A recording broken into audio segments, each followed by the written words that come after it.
Buongiorno a tutti, benvenuti nella Sala Fallaci del Consiglio regionale del Veneto. Sono Angela Pederiva, giornalista del Gazzettino. Ringrazio il Partito Democratico del Veneto per l'invito a moderare questo appuntamento, un incontro di presentazione di questo libro Perché l'autonomia differenziata fa male anche al nord. È presente l'autore Stefano Fassina, un volume che ha la prefazione di Pierluigi Bersani ed è pubblicato da Castelvecchi. Sono presenti accanto a me la capogruppo del PD in Consiglio regionale Vanessa Camani, Ivo Rossi, che oltre che ex consigliere regionale è l'uomo dell'autonomia del PD in Veneto, poi ci spiegherà meglio, ma non voglio rubare troppo tempo a questa nostra mattinata, per cui cedo subito la parola alla capogruppo Camani per il suo saluto di benvenuto. Camani, lei nell'aula di Palazzo Ferrofini più volte ha segnalato, stigmatizzato il fatto che c'era pressoché una narrazione unica dell'autonomia differenziata. Oggi c'è l'occasione per fare un racconto da un punto di vista che vorrei dire laterale rispetto allo sguardo frontale forse che è stato tenuto finora, d'accordo? Grazie Angela anche per la disponibilità ad essere qui oggi e grazie anche a Stefano che ha accettato l'invito che come gruppo del PD in Regione gli abbiamo rivolto. È un amico, ci conosciamo da tanti anni, quindi per me è davvero un piacere averlo qui, ma perché ci aiuta appunto a provare a raccontare da dentro il palazzo, come si dice, un approccio a un'interpretazione al tema dell'autonomia differenziata e quindi dell'articolo 116, comma terzo, di cui si sente spesso parlare, alla luce ovviamente della legge Calderoli e, lo dico perché tornerà poi nel dibattito di oggi, anche della recentissima pronuncia della Corte, per capire se davvero l'autonomia differenziata, come ci è stata raccontata in questi 15 anni dal Presidente Zaia e dalla Lega in Veneto, sia effettivamente l'unica strada possibile. Dopo Ivo lo dirà meglio di me, ma ci ha insegnato, ha provato a spiegarci in questi anni molte volte come in realtà attorno a questo tema sia fondamentale non una contrapposizione frontale che non aiuta nessuno, tantomeno la nostra regione, e invece serve un po' studiare, approfondire e capire se insieme si possono trovare soluzioni realmente efficaci. È molto complicato, io credo che l'iniziativa di oggi, così chiudo la presentazione così, e cioè di discuterne attraverso un lavoro che Stefano ha fatto e che offre davvero un punto di vista diverso, possa essere un buon metodo per cominciare a richiedere, ad auspicare un confronto, un ritorno di un confronto su questo tema.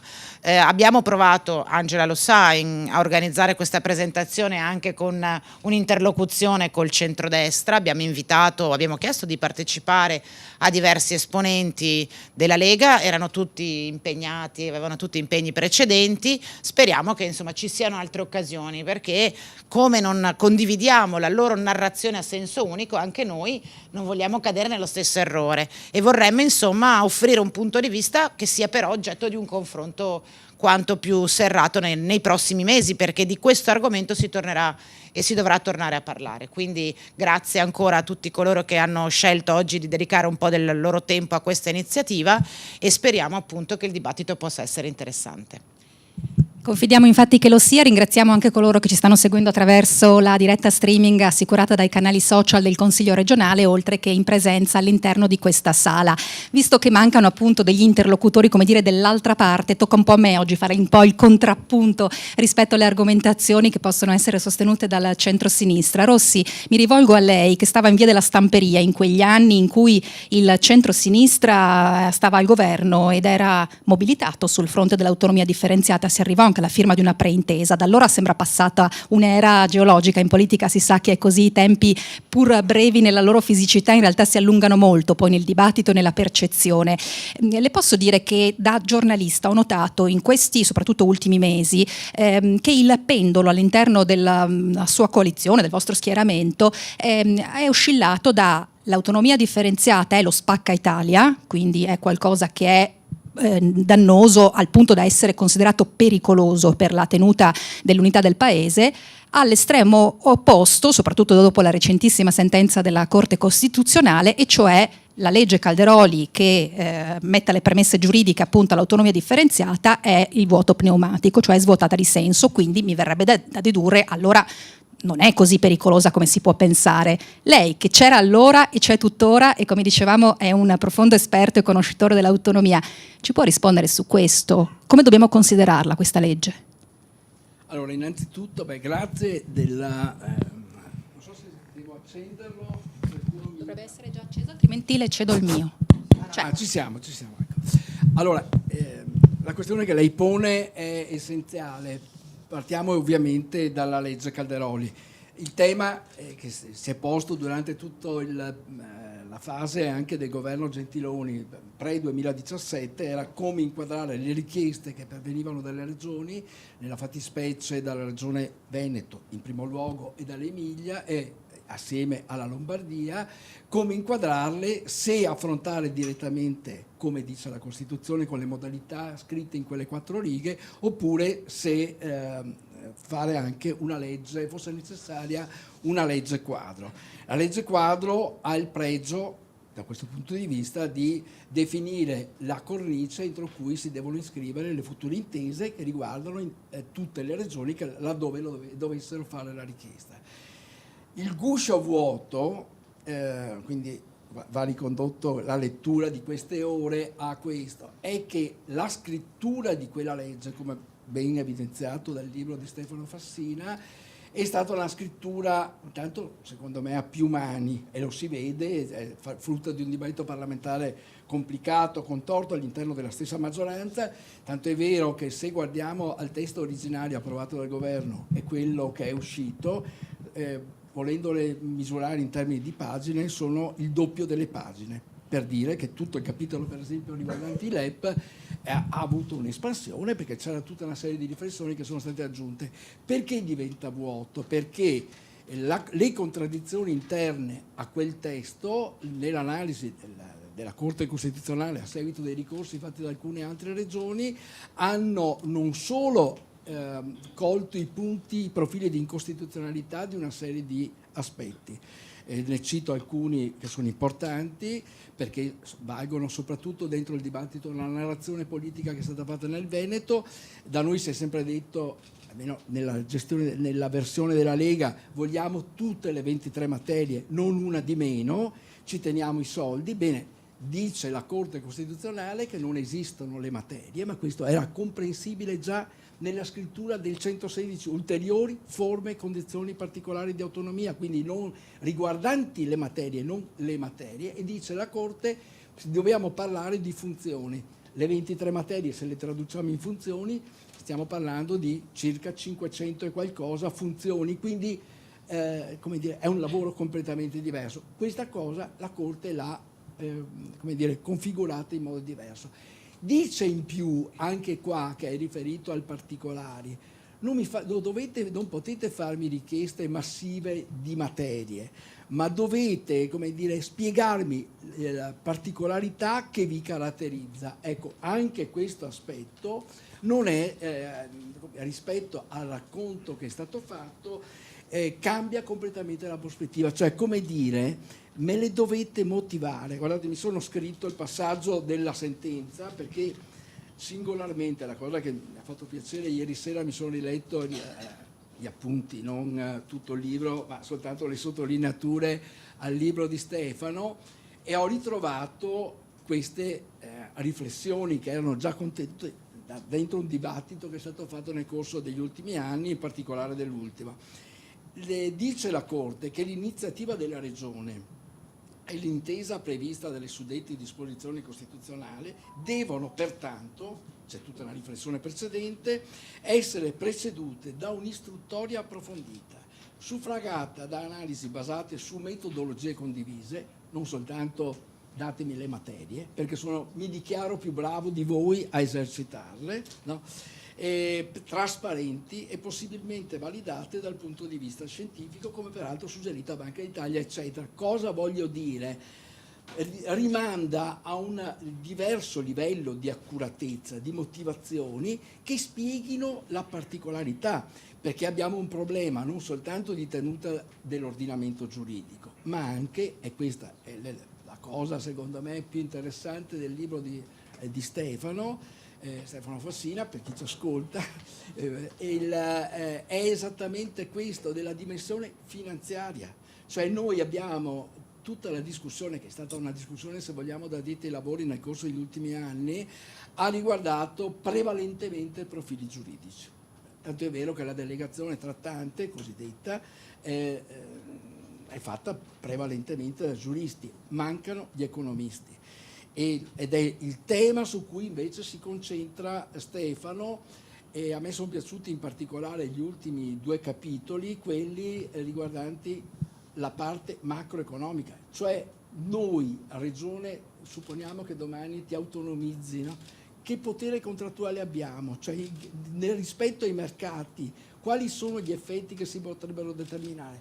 Cioè, qual è il valore, insomma, della sentenza e anche del libro, che obbliga ad alzare lo sguardo e quindi porsi problemi che non possono essere affrontati soltanto in un'ottica un po' del fai da te, e anche quella del piccolo e bello, che è un po' stata una cosa che ha caratterizzato la nostra regione, che per certi aspetti sul piano economico in anni recenti ha prodotto anche dei risultati, ma che oggi le dinamiche internazionali, il cambiamento geopolitico in atto, le guerre, eccetera, rendono anguste. Allora, a riprendere questa discussione con altri profili, secondo me, anticipo soltanto 2 cose, così interlochiamo più velocemente anche per chi ci ascolta. Il libro mette in evidenza gli aspetti che la sentenza poi, come dire, reinquadra, e dice che esistono comunque dei problemi, anche nel rapporto nord-sud, però dentro una grande questione nazionale, e che questo, tutto il dibattito che c'è stato nel corso degli ultimi anni ha evidenziato una crisi del modello regionalistico italiano, che va superato, cioè non va rimosso. Non è la strada quello della differenziazione spinta a cui faceva riferimento la Lega, ma va affrontato riscrivendone i tratti, i contenuti, e anche quindi dentro un nuovo rapporto con lo Stato, perché quello che si rischia di produrre nei prossimi anni, e quindi con esiti che secondo me non sono auspicabili per nessuno, per questo condivido quanto diceva Vanessa prima,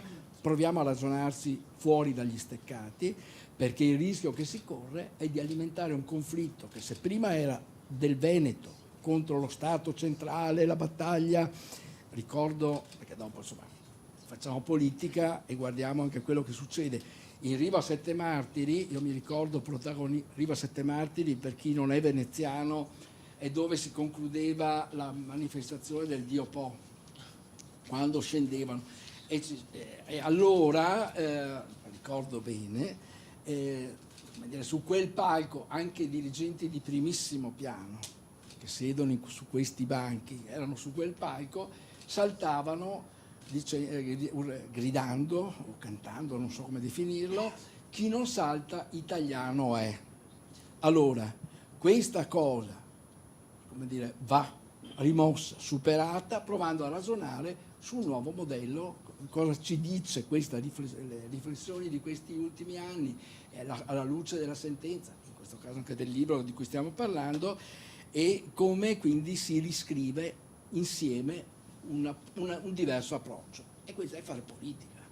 Rossi, raccolgo l'assist che mi ha dato nella configurazione del taglio, come dire, economico di questo volume, per introdurre appunto l'autore. Stefano Fassina, per l'appunto economista, ex deputato, ha lavorato al Fondo Monetario Internazionale, è stato responsabile economia e lavoro del Partito Democratico durante la segreteria di Pierluigi Bersani, è stato vice ministro dell'economia e finanze nel governo Letta, ora è presidente dell'associazione Patria e Costituzione. Allora, Fassina, lei lo sa di essere nella tana del lupo oggi, no? Nel senso che Lupo Leone arriva nel Veneto, ed è questa una premessa, credo, di ordine storico, ma anche, come dire, culturale, identitario, in cui si è celebrato un referendum che ha visto una partecipazione con un risultato che si può tradurre insomma in quei famosi 2.700.000 elettori che hanno detto sì alla richiesta di autonomia differenziata. Si può naturalmente discutere poi sui pro e sui contro di quella consultazione, ma è un dato da cui secondo me occorre partire. approfondire, per capire una sensibilità che c'è qui in Veneto e anche per tener conto del fatto che certe aspettative non vanno tradite né da una parte né dall'altra, quindi né da parte dei promotori né da parte di chi magari all'epoca stava dall'altra parte e che adesso comunque deve tener conto, io credo, di quella richiesta. Ecco, partendo da tutto ciò, lei intitola questo libro con una asserzione: perché l'autonomia differenziata fa male anche al nord. Allora io, da cronista per deformazione professionale, ci aggiungo un punto di domanda alla fine e glielo chiedo: perché l'autonomia differenziata fa male anche al nord? La tesi del volume, se posso riassumerla in termini molto brutali e sbrigativi, è che sostanzialmente finora il dibattito è stato schiacciato sulla contrapposizione nord-sud e non si è tenuto conto adeguatamente del fatto che forse c'è anche un nord che sta più a nord del nord. È così? Buongiorno a tutte e tutti e grazie al Partito Democratico, alla Presidente Camani per l'invito, al Dottor Rossi anche per le sue parole, a chi ci modera oggi. Ovviamente per me è molto rilevante sul piano politico essere qua e, come diceva già Vanessa, è un peccato che non ci siano gli interlocutori così impegnati sul versante dell'autonomia differenziata, perché sarebbe stato utile un confronto che è stato particolarmente scarso anche nei passaggi parlamentari e a me pare che si sia arrivati poi a una sentenza così severa, così di ampia portata da parte della Corte Costituzionale, proprio perché non c'è stato un dialogo non solo tra maggioranza e opposizione, ma anche con le rappresentanze economiche e sociali, con le massime autorità indipendenti italiane, a partire dalla Banca d'Italia.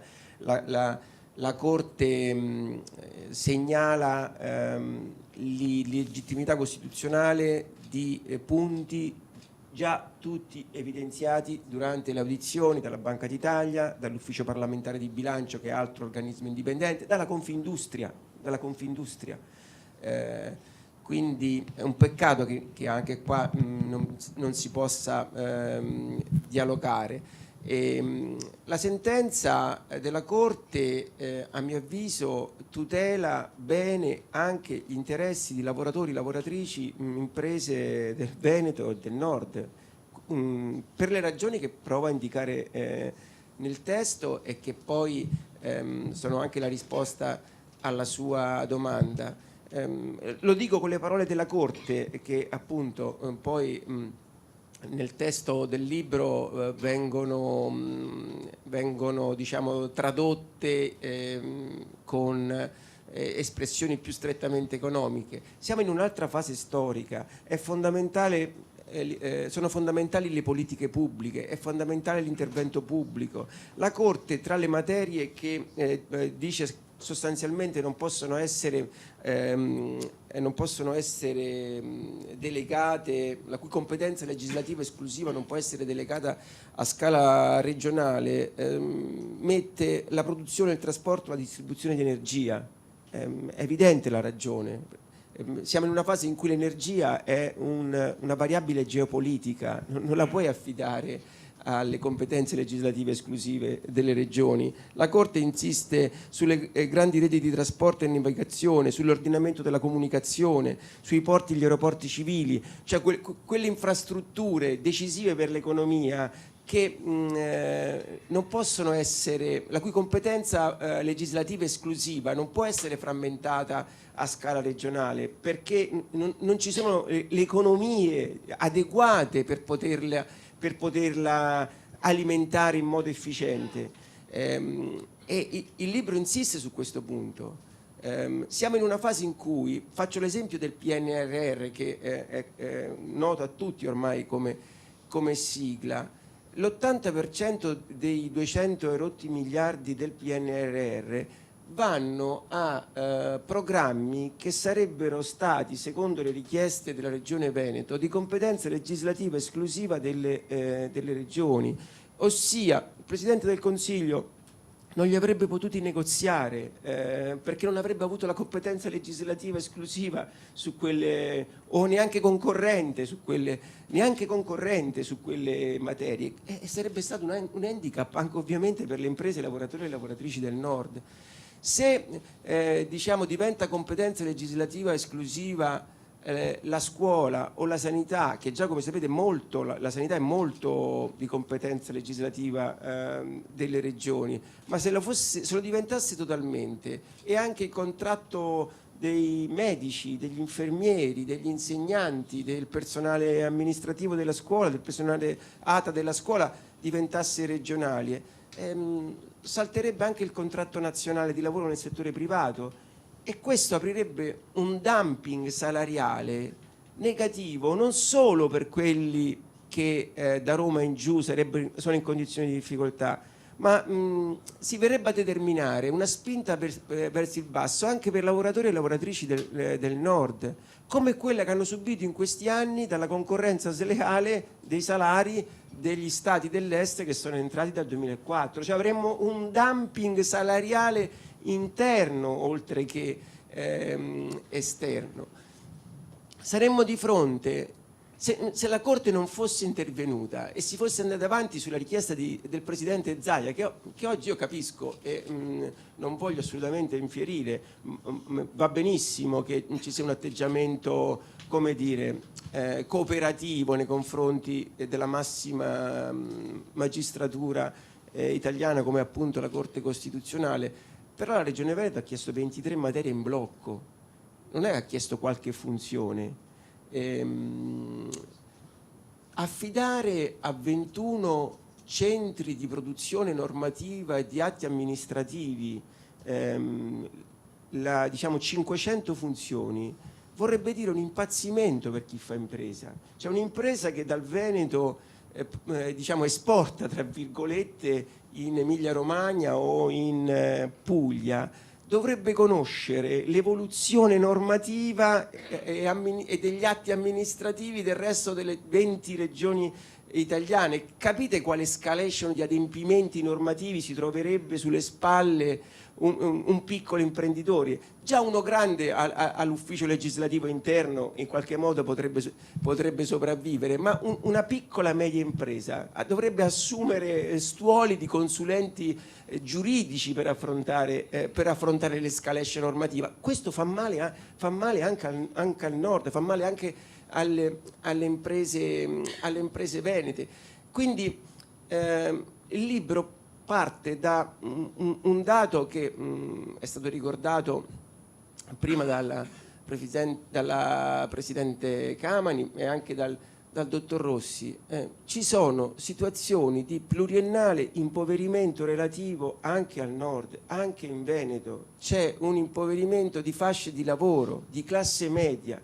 Il Nord, nonostante qualche slogan che è stato utilizzato anche dalla parte dalla quale provengo, il Nord non è il territorio dei ricchi.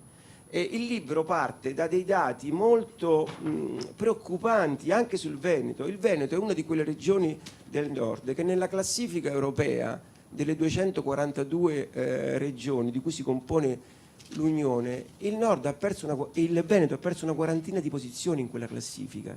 Quindi il libro parte dal riconoscimento di un dato oggettivo, di una sorta di questione settentrionale che è stata rimossa e che invece va riconosciuta, e però motiva le ragioni per le quali questa fuga in avanti secessionista di fatto, separatista, consentita dalla legge Cardenoli e richiesta dalla Regione Veneto da ultimo a luglio, ma prima ancora con il preaccordo, la preintesa con la ministra Stefani, è negativa, è una soluzione che aggrava il problema invece che ridurlo. Ma il problema esiste e lo vogliamo affrontare. Poi magari faccio anche qualche proposta, grazie. Fassina, proprio mi riallaccio a questo. Allora, se le sperequazioni ci sono, se le disuguaglianze esistono, sono oggettive, rischiano anzi di aggravarsi, allora dobbiamo lasciare tutto così come sta. Ma allora perché il centrosinistra nel 2001 favorì la riforma del titolo V? Perché il governo Gentiloni,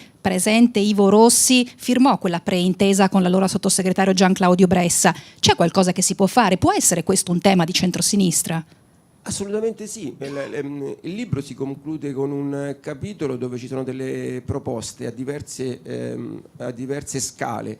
La proposta più strettamente attinente alla questione dell'autonomia, riprendo quella fatta dalla Confindustria in audizione, quindi non è una proposta che è rimettere mano al titolo quinto, delimitare le funzioni che ha senso trasferire. Adesso abbiamo anche una mappa chiarissima che ci offre la Corte Costituzionale e la bussola è il principio di sussidiarietà, cioè si fa a livello territoriale quello che è più conveniente, più efficiente fare a livello territoriale, poi si alza il livello di governo a seconda della funzione che devi gestire. Questo è il punto, non del principio politico che mi voglio prendere tutto, ma la Corte dice utilizzate il principio di sussidiarietà che è il principio costituzionale cardinale e da là decidete e motivate, come diceva prima il dottor Rossi, motivate quello che è utile fare a scala di comunale, provinciale, regionale o nazionale e europeo. Quindi diciamo la risposta non è lo status quo, perché lo status quo non va bene, non c'è dubbio che non va bene, siamo totalmente insoddisfatti dello status quo, va rimesso mano all'impalcatura istituzionale che però, come scrive anche Bersani nell'introduzione, non la puoi fare un giorno sulle regioni, un giorno sulle province, un giorno sulla forma di Stato, un giorno con la Commissione europea, perché viene fuori una roba che non sta in piedi.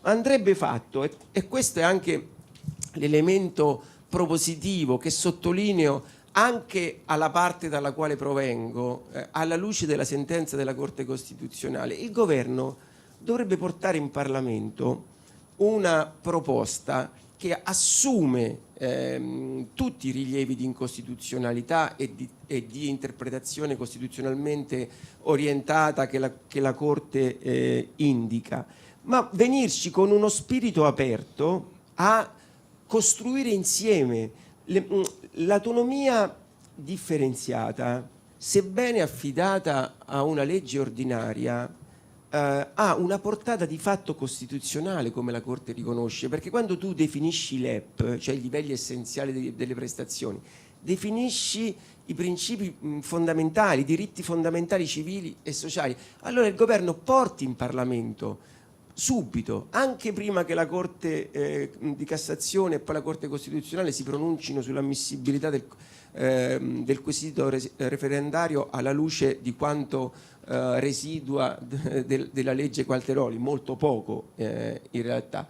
Il governo venga in Parlamento, porti una proposta, ma affronti la discussione non a braccio di ferro, perché è inevitabile che se poi tu l'affronti a braccio di ferro in Parlamento, maggioranza e opposizione, poi la risposta è il referendum, che è una risposta maggioranza e opposizione, e quindi non va bene, perché i padri e madri costituenti nell'articolo 138 hanno scritto che le revisioni costituzionali si fanno con la maggioranza dei 2/3, devono coinvolgere oltre la maggioranza politica, quindi il governo assuma questa come opportunità e le minoranze raccolgano, se vi fosse questa proposta di dialogo e di costruire insieme una riforma davvero che metta mano al regionalismo, ma che metta mano anche all'assetto delle province, che metta mano al quadro delle funzioni di Camera e Senato. Chiudo su questo. La grande anomalia che se non fosse intervenuta la Corte avremmo avuto è che l'Italia sarebbe stato l'unica nazione con un impianto diciamo federale senza una Camera delle Regioni.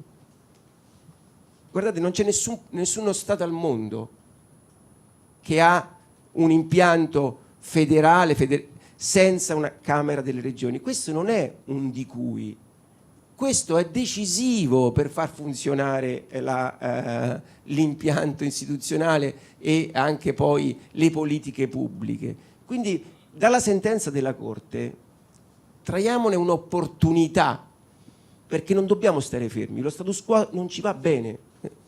Lo status quo non ci va bene, non abbiamo un approccio conservatore né centralista. L'autonomia può essere un'opportunità. Quindi cogliamo questa sentenza, il governo, ministro Calderoli, portino in Parlamento una proposta, ma con uno spirito diverso da quello con la quale hanno gestito il passaggio della legge Calderoli, e ne possiamo trarre passi avanti per tutti.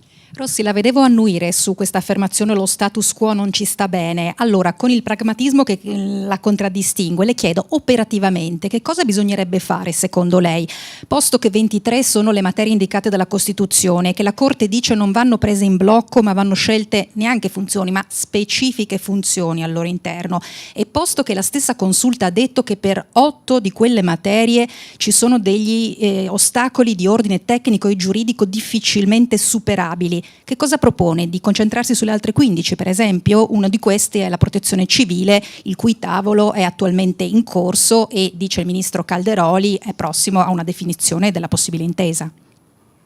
Ma io penso che alla luce della sentenza che pone quei vincoli sulle competenze, ricordo da questo punto di vista che 1 anno e mezzo fa abbiamo, Vanessa, assieme al senatore Martella, che poi è stato colui che materialmente ha presentato il disegno di legge di riforma costituzionale, previsto la modifica dell'articolo 17 terzo comma, quindi delle competenze, e devo dire con minimo di soddisfazione, possiamo dirlo in questa sede, le competenze indicate in quel disegno di legge sono esattamente, devo dire, salvo le professioni che avevamo, come dire, non considerato con quella lettura che ne dà la Corte, le avevamo previste che ritornassero alla competenza esclusiva dello Stato.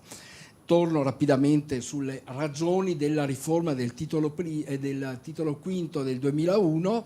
Era figlio di un'altra stagione politica, culturale e geopolitica. In quella stagione là, comincia dai primi anni 90, quindi subito dopo la caduta del muro di Berlino, sembra aprirsi un altro mondo, un altro orizzonte per la democrazia, per l'economia, la globalizzazione, come dire, assieme all'apertura dei mercati sembrava un'occasione di allargamento dell'area democratica. Si teorizzava la fine degli stati nazionali, quindi bisogna sempre, siamo dentro i processi della storia. In questa regione, quindi vengo anche alla possibile risposta, nei primi anni 90 le regioni avevano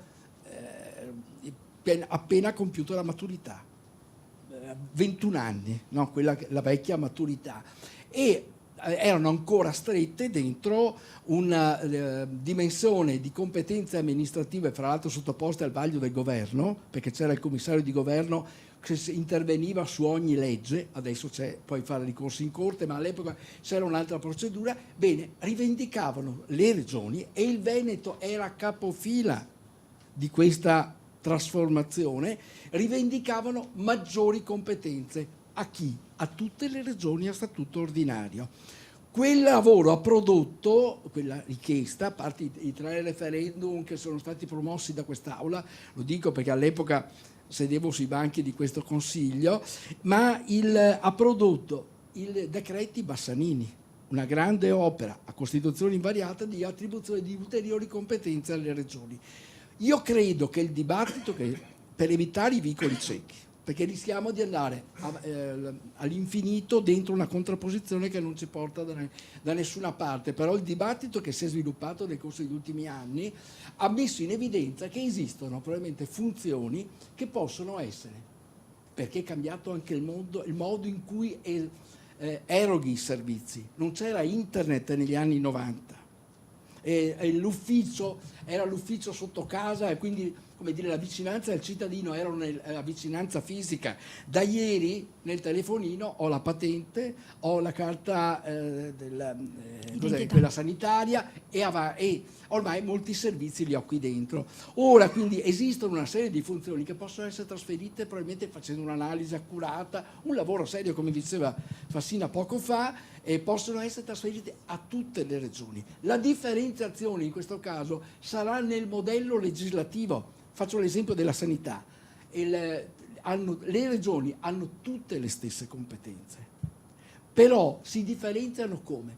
Per i modelli legislativi che mettono in atto e che traducono poi in modelli organizzativi. Lo si vede, per esempio, la differenza fra il Veneto e la stessa Lombardia, no, con l'incidenza della sanità privata, che ci aprirebbe appunto un'altra discussione. Allora, io penso che questa sia una cosa matura. In secondo luogo abbiamo l'esigenza, a fronte di due Camere che sono identiche, tanto è vero che ormai siamo dentro monocameralismo alternato. La Camera dell'autonomia differenziata non ha discusso nulla, è stata una passacarte, hanno alzato la mano, fine, la discussione era chiusa. Ora, questo evidenzia, e io condivido totalmente quanto diceva Stefano poco fa, l'esigenza, proprio ai fini di un modello di nuovo regionalismo cooperativo, avere necessità di avere un luogo, quale il Senato delle Regioni, in cui i territori concorrano al centro alla definizione delle politiche che li riguardano nel rapporto con il governo,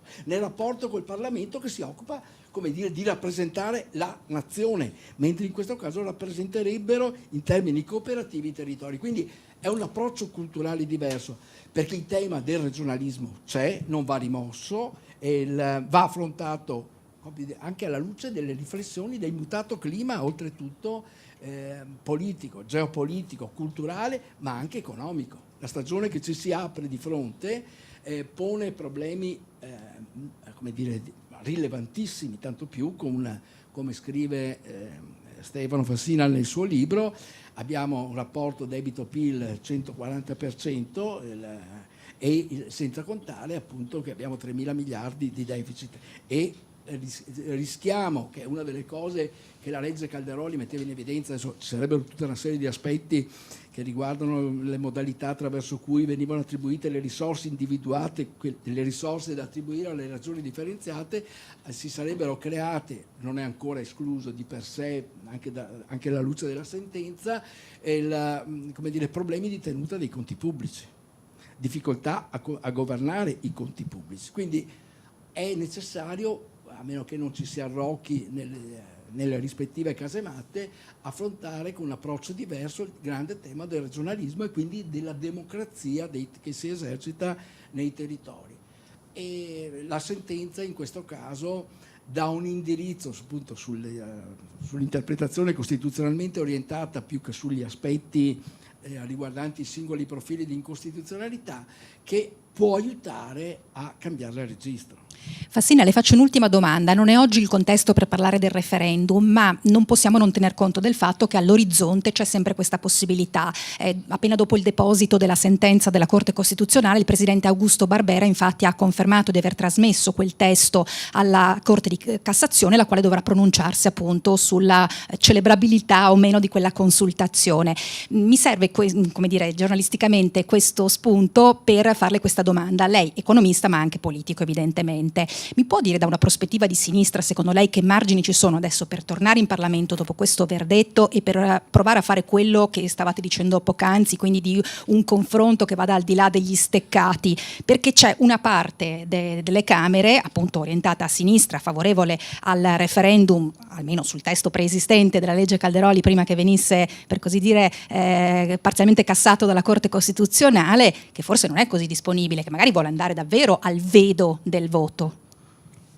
Guardi, ritengo che se il governo portasse in Parlamento una proposta di revisione della legge Calderoli coerente con quanto indicato dalla Corte, sarebbe difficile per le forze di minoranza, e lo giudicherei un grande errore politico se non raccogliessero questa disponibilità e superassero il muro contro muro in Parlamento voto e nelle urne.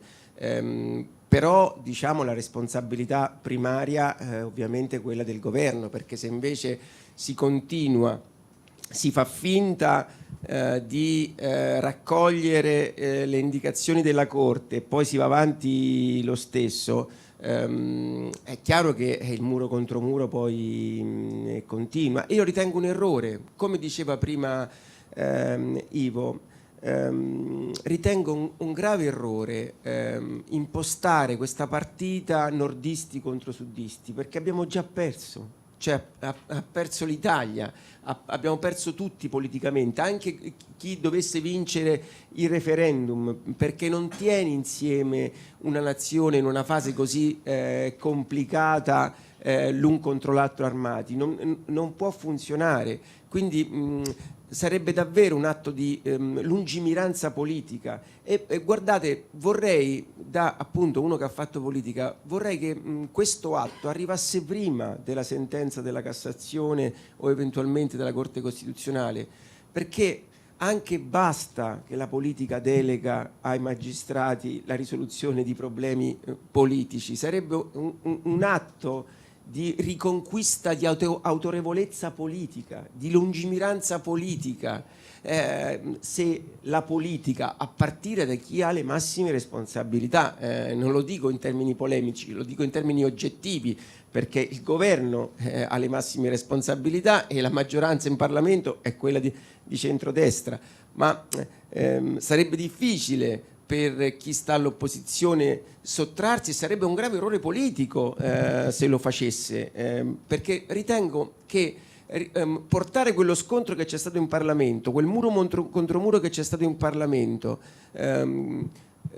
nelle urne sarebbe altrettanto grave. Non è nord contro sud, non è maggioranza contro opposizione. Ripeto, da questa parte, almeno larga parte di coloro che si sono opposti alla legge Calderoli, certamente lo spirito con cui è stato scritto il libro è quello di chi vuole affrontare anche la questione settentrionale, cioè riconosce i problemi che ci sono in Veneto, in Lombardia, i problemi specifici che ci sono in Veneto, in Lombardia e Piemonte, li riconosce e intende affrontarli in una chiave cooperativa, non centralistica, ma di autonomia che segue il principio di sussidiarietà ricordato dalla Corte Costituzionale, che dice, fa un'altra affermazione di straordinario valore etico e storico-politico, sulla quale non è stata data abbastanza attenzione. Siamo un popolo e una nazione. Questa è la cifra fondamentale.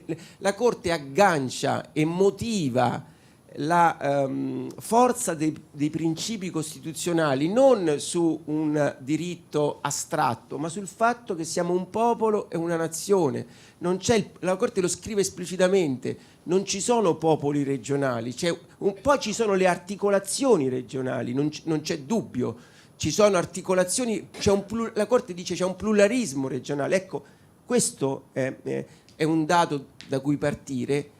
E quindi se noi invece la mettiamo nord contro sud, abbiamo già perso tutti, anche quelli che dovessero vincere. Quella versione estrema, separatista, di autonomia differenziata per la quale si è impegnata la Lega, si è impegnato il Presidente della Regione Veneto, dava risposte sbagliate a problemi veri e ho provato a motivarlo. Siamo in un'altra fase storica, le politiche pubbliche almeno a scala nazionale sono essenziali per competere. Faccio questo esempio: qualche settimana fa il più grande produttore di semiconduttori del mondo, che è di Taiwan, ha deciso di fare un investimento in Sassonia, che è un land della Germania, un investimento di 5 miliardi di euro. 5 miliardi di euro. Lo sapete perché lo fa là e non lo fa in Veneto o in Lombardia? Non perché là ci sono lavoratori o maestranze più bravi, ovviamente, ma perché là il governo federale tedesco ci mette altri 5 miliardi. Cioè, questa è la dimensione della competizione che oggi hai. Se non hai dietro le spalle uno Stato nazionale robusto, e già quello italiano non è sufficientemente robusto, le tue imprese non ce la fanno, possono essere brave quanto vuoi. Cioè, questo è il punto di fondo che dovrebbe portarci a cercare insieme soluzioni sul versante parlamentare, evitando, diciamo, bracci di ferro nelle urne che ci lascerebbero tutti perdenti, nord e sud. L'implacabile countdown mi impone di ringraziare subito Stefano Fassina, perché l'autonomia differenziata fa male anche al nord, edito da Castelvecchi. Ringrazio l'autore, ringrazio Ivo Rossi che ha partecipato al dibattito, ringrazio Vanessa Camani, capogruppo del Partito Democratico. Dalla prossima settimana questo Consiglio regionale sarà mobilitato sulla sessione di bilancio, ma l'autonomia è dietro l'angolo. Sì, ringrazio anch'io ovviamente tutti, il dibattito è stato interessante, però faccio mie le richieste, gli appelli di Stefano e di Ivo, perché il racconto che ci è stato fatto del Parlamento italiano è esattamente quello che abbiamo vissuto noi in questo Consiglio regionale dal 2020. Zaia non è mai venuto a discutere di autonomia con noi, eccezione fatta di un mese fa, quando si è degnato di venire in Consiglio a parlarne su richiesta delle minoranze. Quindi io faccio mio appunto l'appello e dico: torni il Presidente Zaia quanto prima a discutere insieme a noi attraverso quell'approccio di cui abbiamo parlato oggi, per trovare le soluzioni affinché l'autonomia possa essere un'opportunità per il Veneto e non uno scontro tra bande come oggi sembra essere. Grazie a tutti e buona giornata.